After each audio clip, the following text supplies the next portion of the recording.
I did time with one of Danny Trejo's family members. What's cracking, everybody? Welcome back to the channel.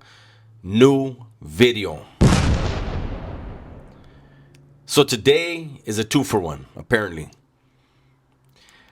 I did a video earlier about Danny Trejo, right? And one of my subscribers was actually in prison with me. Well, I have several, but one of my subscribers that did time with me towards the end, before I paroled, he got in the comments and he said, I think Danny Trejo's nephew or cousin, I don't remember which, I think it's his cousin. He says something like, anyways, he said his family member, I think he got out recently, right? And I forgot about the guy. But I responded when he said it because it reminded me. And I told him, yeah, he didn't like me. And I said, maybe I'll do a video about it. I'm going to do that video right now. And this is for the people that say I never do videos about the end of my prison career or the end of my prison term, which is not true. I've done several. I actually did one where I almost whacked a dude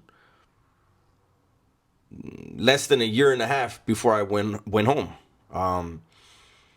It was an issue that had to do with laundry, and but anyhow, so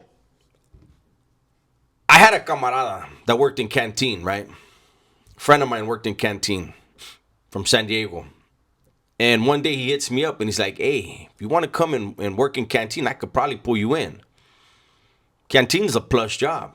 So I was like, hell yeah, do that. So he gets me in there. When you work in canteen, you always get your order filled. You get your canteen on time. And there's also a side hustle. Dudes will approach you and they'll say, hey man, check it out. If you can get me in within the first 20 minutes, I'll give you $10, or I'll give you $5. It's no less than 5, but I'll give you 5, I'll give you $10, right? And so of course you can do that with a few people. However, our regular boss didn't care as long as we didn't abuse it, right? We'd all get at least one, probably two. My homie that pulled me in, that was his hustle, so he would get a few, right? But the regular boss didn't care. Our boss's boss would fire us if he knew we were doing that. The main canteen manager didn't hang out at the canteens. He would show up from time to time if he had a message or just wanted to see what was going on. Boom, he'd hit and run, right? He'd pull in through the back, come in through the back door, check things out, and leave.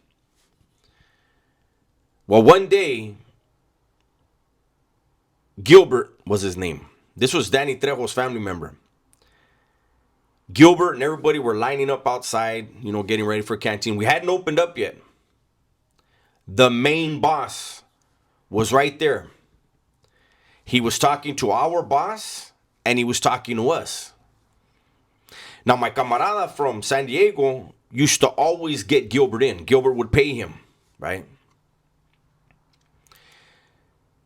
And like I said, the homie, that was his main hustle. He couldn't afford to lose that canteen job. Me, I had money, and I had people looking out for me, and so it was just a plus job to have. Now, people were trying to come to the window and I would back in between the aisles because there's aisles and there's like a little store. I would back into the aisles because the homie from San Diego was like the number one dude in there, right? And I would back between the aisles and I would be like, and they would know, oh shit, the main dude's in there, right? Well, apparently Gilbert thought in his mind he deserved special treatment, right? He walks up to the window and he's pounding on the window all hard. And I look at it, but he's calling the homie's name. Boom, I go in between the aisles.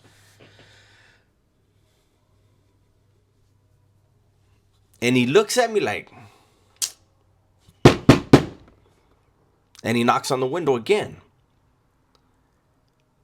And he's calling the homie's name. I step in the aisle again, and the main boss is like, hey, what's that guy's problem? And I'm like,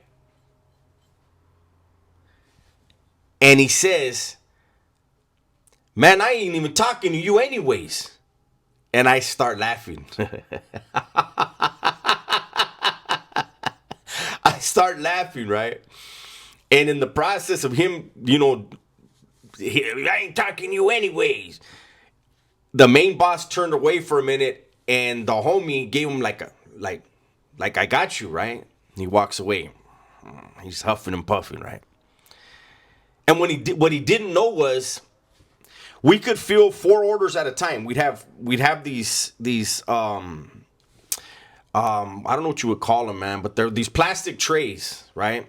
And we would build an order. That's what we called it. We'll build your order. We get your canteen list, and we build your order on that. Bam, and we slide another one. Boom, build on that one. And we can do 4 at a time. As soon as the first one shops and he's gone, we're already building the next order. So there's always 4, maybe 5. But I remember for sure it was 4. No, I think it was 5 on the counter, right? And little did Gilbert know, he was first to shop. The homie from San Diego had already taken care of him. But I told the homie, once the main boss walked off, I said, hey, you see what your boy did? And he's like, man, homie, he was tripping. I said, yeah, but not only that, Holmes. I said, the vato told me, man, I ain't even talking to you anyways. I said, I'm moving his order, Holmes. And he looked at me like, fuck. And I told him, hey, this ain't for you, Holmes. Like tell him that I did it. But I'm looking out for you and him. And he's talking about, I ain't talking to you. So what I did is I picked up his order. They slid all the other orders down. And I put his order on the back end. And I made him wait. It was a little over. So he was trying to get in like in the first 20 minutes. He got in about 22 minutes.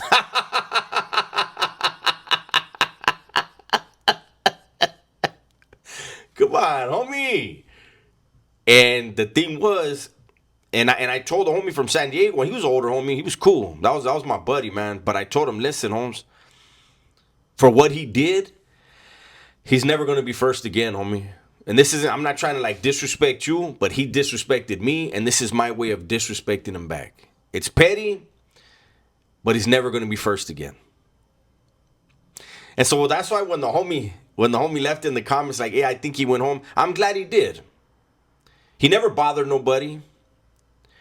I remember every time Yard came out, he worked out all Yard, man. That dude used to run and kept to himself, didn't bother nobody. But he was different. Even though he was from Southern California, he was an older cat. Even though he was from Southern California, I'm not going to get into his whole thing, but he wound up running with the guys from up north. And so he was different. I'm just going to say that. He didn't talk to too many people. Prior to that incident, I had interacted with him 1 or 2 times and everything was cool. Maybe he was having a bad day that day, but it turned into a bad day the whole time I worked in canteen.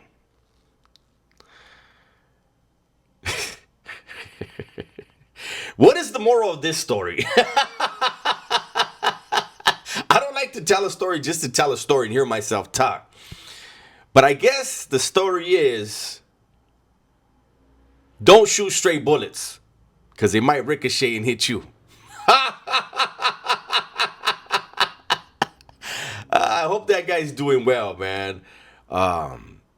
That's my video for today. Everybody, please be safe, be smart, and tell the ones you love that you love them, man. I'm out of here.